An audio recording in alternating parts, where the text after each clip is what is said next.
Bonjour à toutes et à tous, nouvelle vidéo présentation des achats récents donc de ces dernières semaines. On va commencer déjà par le gros achat que j'ai fait pendant les soldes, c'est le seul achat que j'ai fait pendant les soldes. Il s'agit de cette barre de son Sony, donc je ne connais plus le modèle, vendue à la base 399 euros, soldée à 299 et en plus il me restait 30 euros de chèque cadeau Fnac, donc ça me l'a fait à 270 euros. Donc voilà, très content. Ça faisait un petit moment que je voulais une barre de son, il ne me manquait plus que ça pour mon équipement télé, etc. Donc voilà, vraiment content. J'ai repris encore une Sony, voilà, comme ça j'ai tout Sony, au moins voilà, je suis raccord. Que ce soit la télé, la barre de son, le lecteur, hop, la PlayStation qui est ici. Donc ouais, non, plutôt cool, très bon, elle délivre un très bon son. C'est une bonne barre de son, c'est pas du haut de gamme de ouf, hein, mais ça délivre un très bon son. Elle est Dolby Atmos, voilà.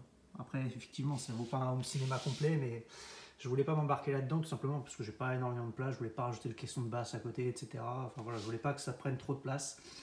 Et la barre de son, c'était le compromis idéal. Ça délivre un son très sympa. Celle-là, elle est vraiment bonne. Et voilà quoi. Donc je suis vraiment satisfait de mon achat, ça change vraiment la donne. Hein. Je m'en rendais pas compte tant que j'en avais pas une, hein, mais maintenant que j'ai une barre de son, c'est vrai que pour regarder des films, c'est quand même autre chose. Hop, on enchaîne avec les achats. Donc il y aura du Blu-ray 4K et du comics. Hop, premier Blu-ray que je me suis pris, Death Sentence, film que j'avais vu il y a plusieurs années, que j'avais découvert il y a quelques années.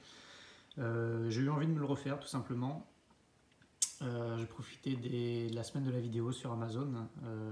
Il y avait vraiment, pendant les Amazon Prime Day et le Fnac Day aussi, il y a eu, je n'ai rien trouvé quoi. Tout, même les soldes au niveau Blu-ray, etc. C'était d'une pauvreté, voilà, c'était sans nom quoi.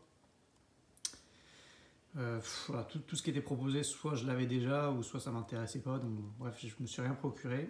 Juste pendant la semaine de la vidéo, voilà, je me suis procuré 2 Blu-ray. Death Sentence que j'ai eu pour 8 euros et quelques, je sais plus exactement. Voilà, un film que j'avais bien aimé par le réalisateur de Saw, c'est James Wan. Ouais, un bon petit film de vengeance avec Kevin Bacon, ouais, qui passe bien. Qui passe bien. Ensuite, je me suis pris Galveston, que j'ai pas encore vu. Pareil, c'est un film que je voulais voir absolument. J'avais hésité à le prendre à sa sortie. Il est sorti il y a 3-4 mois de mémoire. Et j'avais un doute quand même sur la qualité du film. Donc finalement, je ne l'ai pas pris, ça m'embêtait de mettre 20 euros et de me tromper complètement. Donc je me doutais qu'il finirait dans des offres. Là, je l'ai eu pour 10,70 €, je crois, un truc comme ça. Il était à 11,99, moins 10% supplémentaire pour les membres Prime. Donc ouais, une dizaine d'euros, je l'ai eu. Donc c'est un prix qui me convient. Je ne l'ai pas encore vu, mais je pense que voilà, j'ai revu la bande-annonce et c'est vrai qu'il a l'air quand même sympa.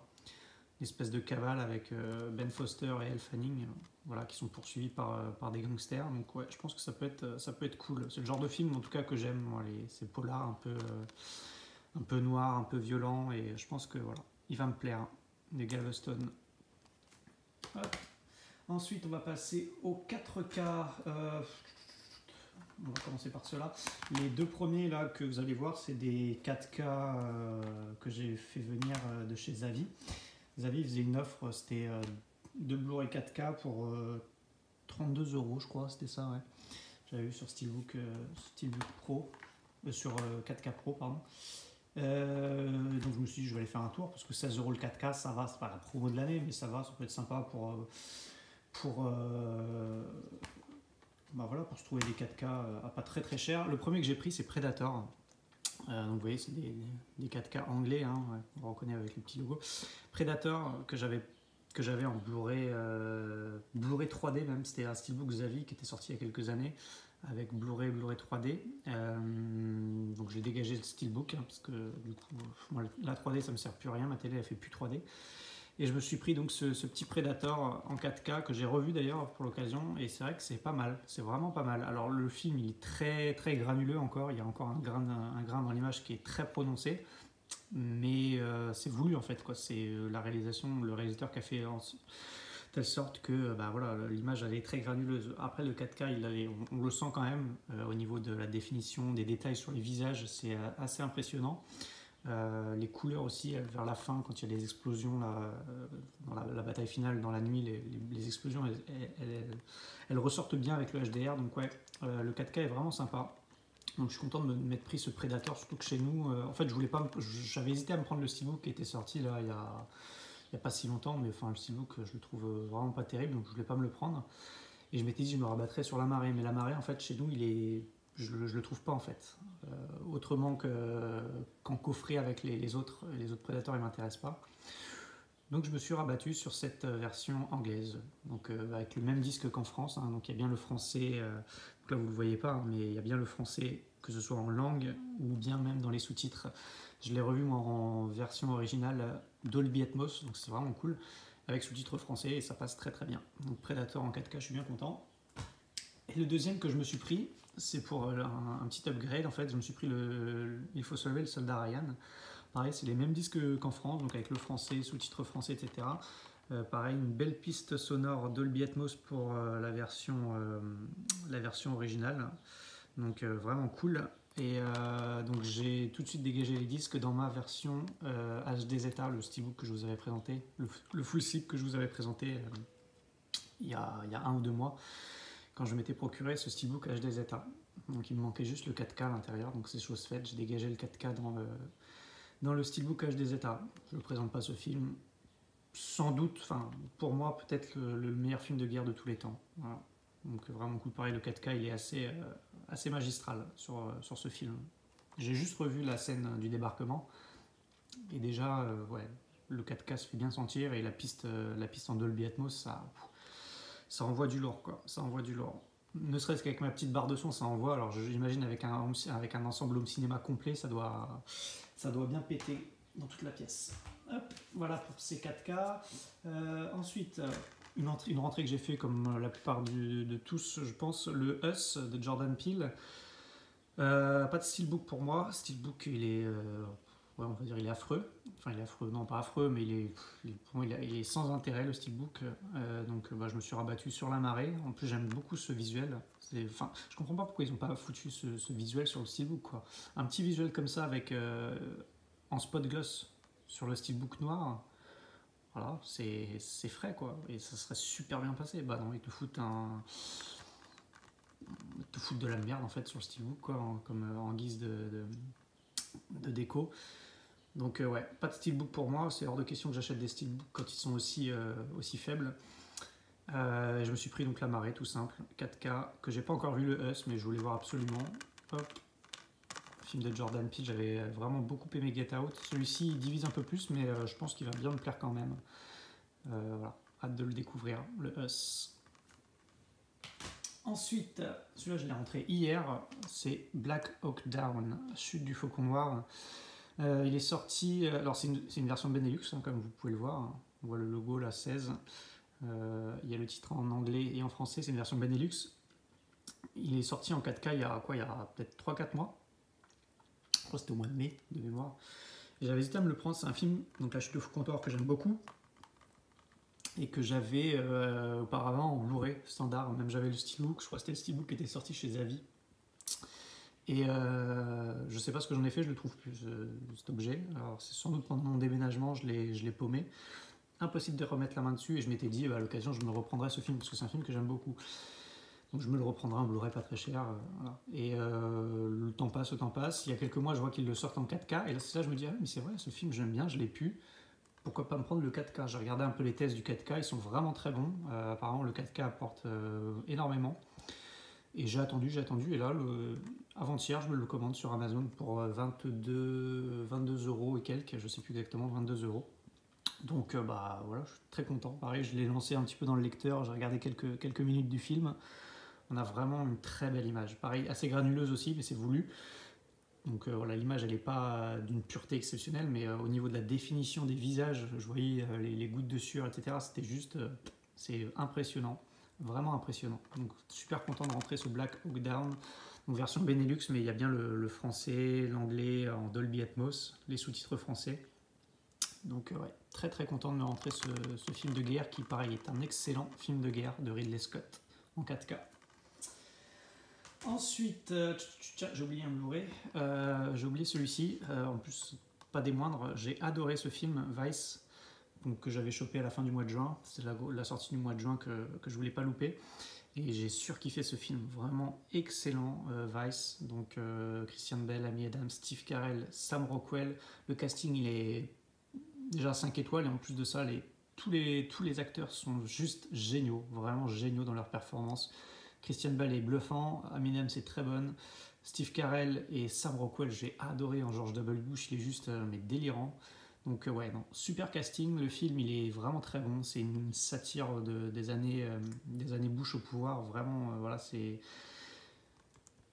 de l'humour, mais de l'humour noir vraiment, et c'est vraiment délicieux comme film, j'ai vraiment adoré. C'est sans surprise forcément, c'est un biopic, une sorte de biopic, donc voilà, il n'y a pas de surprise dans le scénario, mais c'est vraiment tourné de façon très agréable. Il dure plus de 2 heures le film, je crois, hein, c'est 2 heures et quelques, ouais, 2h12, on les voit pas passer, vraiment on les voit pas passer, et on découvre ce personnage qui a tout fait pour qu'on le haïsse, qu'on le déteste. Et malgré ça, ben, voilà, on s'y attache un peu en fait à ce personnage de je sais plus comment il s'appelle, Dick Cheney, voilà c'est ça. On s'y attache un peu à ce personnage qui au final, même s'il a fait des vraies saloperies pour arriver au pouvoir et pour se maintenir au pouvoir, et bah voilà, on sent que c'est quelqu'un qui aime son pays et qui c'est un patriote, mais jusqu'au boutiste, quoi. Donc, on s'y attache un petit peu, on va dire, même si c'est au final un vrai salopard. Mais en tout cas, le film est génial. Vraiment, il est génial. Je vous le conseille. Vice, super film. Ne serait-ce que pour la performance des acteurs, déjà, il doit se laisser regarder, quoi. Excellent film, Vice. On retourne sur les 4K. Donc là, c'est 2 steelbooks. Hop, celui-là, aucune surprise. Je me suis forcément pris pour la collection. Et puis parce que je l'ai quand même bien aimé, ça va. Captain Marvel, c'est loin d'être le pire des Marvel. Donc Captain Marvel, édition 4K de chez Zavi. Voilà, je ne m'attarde pas plus dessus, il a déjà été présenté. Le steelbook, il a été décrié. C'est pareil, c'est pour moi loin d'être le pire. On a une belle finition spot gloss à l'avant et au recto et au verso, donc ça passe. Voilà, je me suis pris le Zavi pour le titre, forcément, sur la tranche. Donc ouais, j'ai bien aimé le film, ça va, il passe bien. Le steelbook, ça va, il passe aussi. Donc content de le rentrer dans la collection. Et celui-là, c'est pareil, c'est rentré tout récemment, je comptais pas me le prendre. Le Alita Battle Angel. Alors ça, c'est un film que je comptais pas voir spécialement, en fait. Il m'intéressait pas, outre mesure. Et en me promenant à la Fnac avant-hier, j'ai vu en fait qu'il y avait une offre sur ce steelbook. 29,99 plus 10 € en chèque cadeau. Donc pour une nouveauté 4K, ça revient à 19,99, c'est plutôt intéressant comme prix, donc je me suis renseigné un petit peu.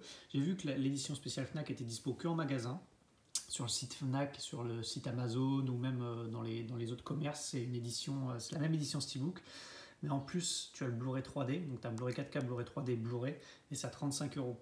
Et sans remise, sans chèque cadeau, etc. Donc ça fait cher. Mais en plus, moi, le Blu-ray 3D il me sert à rien. Donc voilà. Quand j'ai vu celle-là, je me suis dit Blu-ray 4K plus Blu-ray à 29,99 plus 10 € de chèque cadeau. Je me suis dit, ah ouais, le prix est intéressant. J'ai regardé un peu plus les avis sur internet, j'ai revu la bande-annonce et je me suis dit, bah écoute, ça a l'air d'être un bon petit spectacle, un bon petit blockbuster, assez sympa. Visuellement, il a l'air d'envoyer du pâté. Je me suis dit, vas-y, prends-toi-le, quoi. Donc je me le suis pris, le Alita, je ne l'ai pas encore vu, mais maintenant je suis un petit peu hypé et j'ai envie de le voir assez rapidement. Je pense que je vais me le faire aujourd'hui. Et voilà, bon, le steelbook, il est très simple, je ne m'attarde pas dessus. Quoiqu'au final, la face avant, je trouve qu'elle passe plutôt bien quand même, avec ce spot gloss sur la main. Voilà, bon, là je l'ai mis sous protection, je ne vais pas tout vous enlever, mais voilà, on a du spot gloss sur la main en céramique, un petit peu de spot gloss sur le titre Battle Angel, et puis le titre là. Le verso, c'est le vide abyssal, donc ça c'est un peu du foutage de gueule, et l'artwork interne est plutôt cool. Donc bon, le steelbook il est vraiment pas ouf, j'ai pris parce que c'était cette édition spéciale Fnac, hein, sinon je me serais contenté de la marée. Mais bon, voilà, pour 29,99 avec les 10 € de remise, je trouve que c'est un prix sympa. Et le film, paraît-il, n'est pas dégueulasse. Donc voilà, à voir. Et on va terminer donc par 3 comics. Je me suis repris des petits comics là, il n'y a pas longtemps parce que là, la période d'été arrive. Ça fait du bien aussi de lire un peu des bouquins quand il fait chaud. Pas que regarder des films à la télé. Trois comics que je me suis pris. Donc je me suis pris le Magic Order, The Magic Order. Donc les trois ont pour point commun d'être écrits par Mark Millar. Mark Millar, c'est qui? C'est juste peut-être l'auteur de comics le plus connu, le plus talentueux de ces 20 dernières années. Alors pour vous la faire vite, pour vous la faire courte, ce monsieur, il a Civil War, c'est lui. Kick-Ass, c'est lui. Kingsman, c'est lui. Voilà, le mec, il a inventé des comics, créé des persos qui ont inspiré Hollywood depuis des années et voilà, Et il a également fait The Ultimates. The Ultimates, c'est ni plus ni moins que les Avengers au cinéma avant les Avengers au cinéma, tout simplement. D'ailleurs, les producteurs, les réalisateurs, les scénaristes du MCU ne s'en cachent pas, ils se sont clairement inspirés du travail de Mark Millar pour créer la saga Marvel au cinéma. Hein. Voilà, Civil War, l'histoire Civil War, bien qu'elle ait été réadaptée, réinterprétée au cinéma, mais le matériau de base, le fait de se faire affronter les super-héros entre eux, c'est Mark Millar qui a inventé ça. Donc voilà, je vous dis Kick-Ass, c'est lui qui a inventé, Kingsman, c'est lui qui a inventé. Voilà. Ce monsieur, il a fait des comics qui sont des cartons et des très bons comics. Et là, plus récemment, donc il a travaillé pour Marvel énormément. Et depuis quelques années, il avait créé sa société qui s'appelait Millar World et donc il faisait ses propres comics à lui. Depuis, je crois que c'était il y a 2 ans ou il y a 1 an, je ne sais plus, il a été racheté par une boîte quasi inconnue qui s'appelle Netflix. Netflix, ils ont senti le bon filon, ils ont vu que le monsieur il crée que des bombes au niveau des comics et ils se sont dit il va nous créer des comics, des histoires originales rien que pour nous et nous on les adaptera ensuite en long métrage sur Netflix ou en série pour Netflix. Et donc il a fait The Magic Order qui est un très très bon comics. J'ai commencé à le lire, j'en suis à peu près à la moitié et c'est vraiment très très bon. Donc c'est pas des super héros là, c'est des magiciens. Donc c'est en gros des Harry Potter mais pour version adulte, hein, parce que c'est quand même, d'ailleurs c'est marqué là, pour lecteurs avertis, donc c'est pas non plus à mettre entre toutes les mains, loin de là. Voilà, il y a de la violence, il y a du langage grossier, etc. Mais c'est un très bon comics. Et voilà, c'est magnifiquement dessiné. Enfin, moi j'adore les dessins, ils sont juste ouf, je trouve. Et Cocorico, c'est un Français qui dessine, il s'appelle Olivier Coipel, et c'est pareil, c'est la star montante en tant que dessinateur de comics. Il travaille pour DC, pour Marvel. Et Olivier Coipel, c'est du lourd. Hein. Vous voyez, les dessins sont juste ouf, quoi. Et cette histoire de magiciens qui protègent le monde, une famille de magiciens qui protègent le monde, enfin, voilà, ça envoie du bois, je trouve. Ouais, les dessins, moi, je les trouve juste sublimes, quoi. Donc, The Magic Order, qui est d'ores et déjà prévu. Alors, je sais pas si ce sera une série ou un long métrage, mais pour Netflix. Vraiment très très bon, The Magic Order. Juste avant ça, The Magic Order, il avait fait il y a 2 ans, 2-3 ans, Jupiter's Legacy, Mark Millar. Et ça a été un carton absolu, un vrai carton. C'est considéré pour beaucoup comme un des comics majeurs de ces 10-15 dernières années, un comics qui restera du moins. Une histoire en 2 tomes. Cette fois, c'est pas Olivier Coipel au dessin, c'est Frank Quitely. Pour revenir à Mark Millar, j'ai oublié aussi, il a fait Old Man Logan. Old Man Logan, ça a été clairement repris par les scénaristes pour Logan, le dernier film sur Wolverine, hein, qui est sorti, qui était d'ailleurs très bon. Voilà, l'histoire, l'ambiance, l'environnement, l'atmosphère, elle a été clairement pompée sur Old Man Logan, et Old Man Logan, c'est Mark Millar aussi. J'ai juste petite parenthèse pour vous confirmer que le mec il fait que des bombes, quoi. Donc là, on revient à Jupiter's Legacy, une très bonne saga en 2 tomes. J'ai pas encore commencé, mais apparemment c'est du très très bon. Là, on retourne dans les super-héros. Et voilà, ça a l'air plutôt sympa sur des enfants de super-héros qui n'assument pas le statut super-héroïque qu'ils ont tout simplement. Et voilà, comme d'habitude avec Mark Millar, c'est très mature. Ça se lit très très bien en fait, quoi. Il y a des bons cliffhangers, enfin voilà. Hâte de le lire parce que j'en ai entendu que du bien. Donc là, le dessin, il change un petit peu. J'aime un peu moins, mais ça reste très bon quand même. Donc, hâte de découvrir cette saga de Jupiter's Legacy en 2 tomes. Voilà. Si ça vous intéresse, les comics, je ne sais pas si vous êtes lecteur de comics, de BD ou de manga, mais moi c'est vrai que je lis beaucoup de comics, je lis pas mal de comics. Et c'est vrai que ces dernières années, voilà, on va dire ces trois-là, il y en a d'autres, hein, mais ces trois-là, hors super-héros, Marvel, DC, etc., ces trois-là sont vraiment à lire et à découvrir. Je pense que voilà, vous ne serez pas déçus.